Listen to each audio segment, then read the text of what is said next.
Hi. Okay, so this is the second part of the weekly mirror video from January 25th through 31st, 2015. And these are the two bonus cards. And the reason I pull bonus cards is because of the way I use the dice to derive the rest of the tarot cards.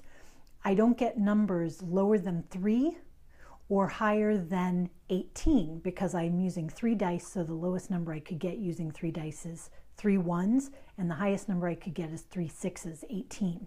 So that means that I'm not going to be pulling cards in the upper and lower that are at the very beginning of the minor or major arcana or at the very end. And this is really a midstream reading.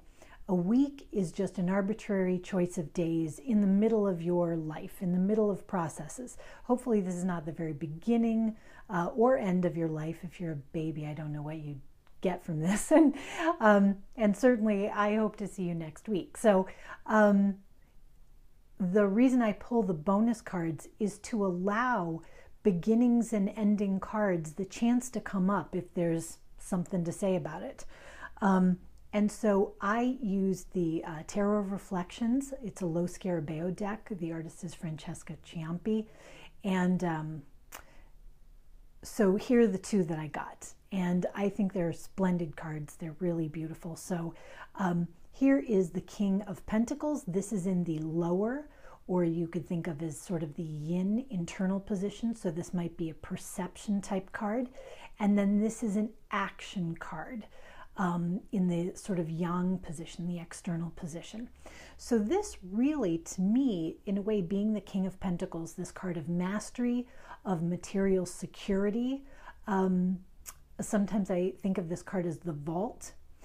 It's knowing what you hold dear, because pentacles can stand for money, coins, property, that kind of thing, health.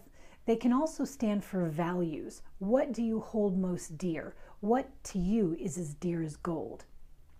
And the King of Pentacles in the upright position not only knows what is dearest to him, he is holding on to it. He is a responsible steward with his resources.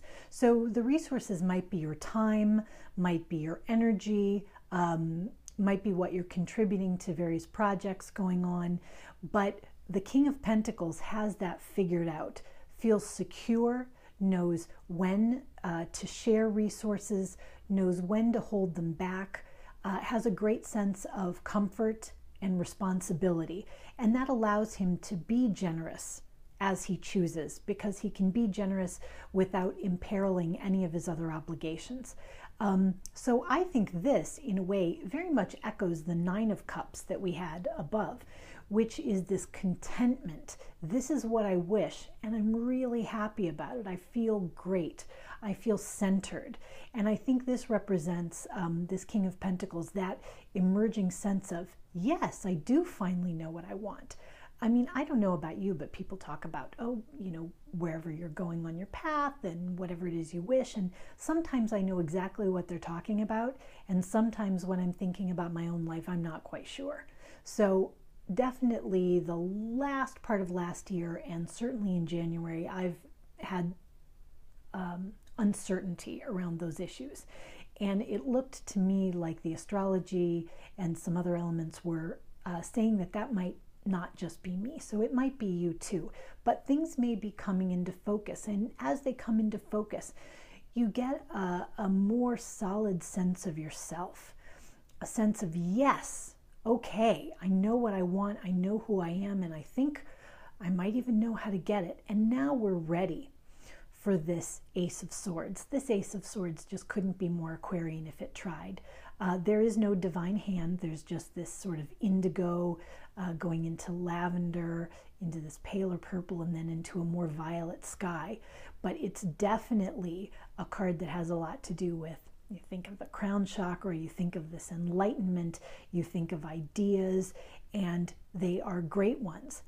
And you're ready to do something with them. January 1st, you might not have been, but now you are ready. And you've really learned how to work that virtuous cycle. Let me see if I can, not very well, so forget that. Okay, but the virtuous cycle in the lower yin is that you're using the hermit energy to focus on your enlightenment, to figure out what you want, and to focus that lantern. And then that leads to the Nine of Cups, the wish energy, where you know what you want and now you can wish for it, affirm for it, goal set for it, however you like to think of that process.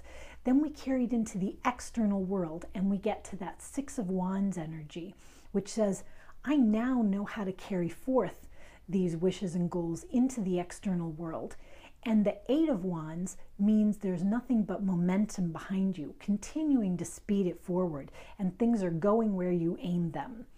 And then we get to the Star in the upper, which shows that everything you're doing is not only sort of divinely blessed, but it also offers a great deal of hope to you and to other people. It can have a healing quality for you and for other people.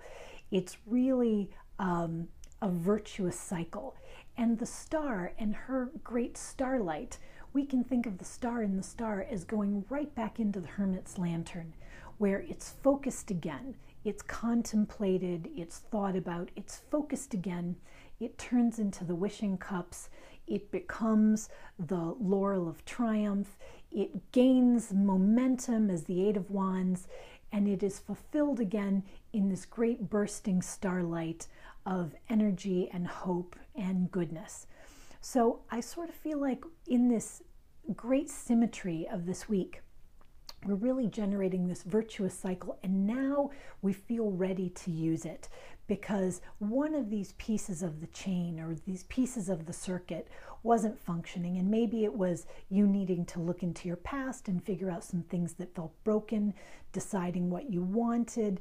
We had the devil come up and certainly questions of ego coming up in January, so maybe it's why do I want the things I want? Do I want them for my own reasons or to satisfy prestige issues or out of a feeling of competition, not getting pushed around by the times. But now we're ready to work with the currents, or at least that's kind of what I feel the reading is indicating. So I hope that you have a splendid week. Even if you're in the Northeast like I am and you're about to get a blizzard, it should be a gorgeous and lightning blizzard, I hope. And may it be great.